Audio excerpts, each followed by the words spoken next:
Bonjour, bienvenue sur ABC Juriste. Dans la série Un jour en arrêt en matière de procédure civile, je vous présente aujourd'hui une décision de la deuxième chambre civile de la Cour de cassation, datée du 27 juin 2019 et relative aux procédures civiles d'exécution. Alors voici la décision. Donc, cette décision est un arrêt de rejet, donc vous verrez qu'on va avoir les moyens du pourvoi. Alors, quels sont les faits et la procédure? C'est une société qui a demandé au tribunal de l'Haye, aux Pays-Bas, de se prononcer le 17 février 2016 afin de rendre exécutoire une ordonnance d'injonction de payer européenne datée du 23 septembre 2015 et qui avait été signifiée le 28 décembre 2015. Le demandeur a donc fait procéder le 12 avril 2016 à une saisie-attribution et délivré un commandement à fin de saisie-vente. Le débiteur a contesté la régularité de la signification de l'ordonnance d'injonction de payer européenne et a demandé la main levée des saisies au juge de l'exécution du tribunal de grande instance de Quimper. Le créancier a été mis en liquidation judiciaire et un liquidateur a été nommé. La Cour d'appel de Rennes, dans une décision du 8 décembre 2017, a confirmé le jugement du juge de l'exécution qui avait débouté le débiteur de ses demandes de main levée des saisies-attributions et saisies-ventes. Celui-ci a donc formé un pourvoi en cassation. Quelle était la question posée à la Cour de cassation? Celle-ci devait déterminer si le juge français est ou non compétent pour se prononcer sur la nullité d'une signification d'une injonction de payer européenne qui a été déclarée exécutoire par le juge d'un autre État de l'Union européenne. Quels sont les moyens du pourvoi?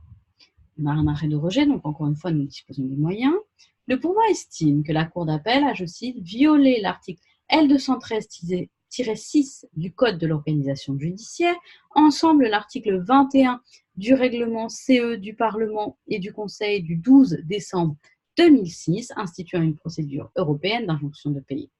En effet, selon le pourvoi, je cite, le juge de l'exécution connaît des contestations élevées à l'occasion de l'exécution forcée et donc de la régularité de la signification d'une injonction de payer européenne, peu important que celle-ci ait, postérieurement à sa notification, été déclarée exécutoire par le fort d'origine.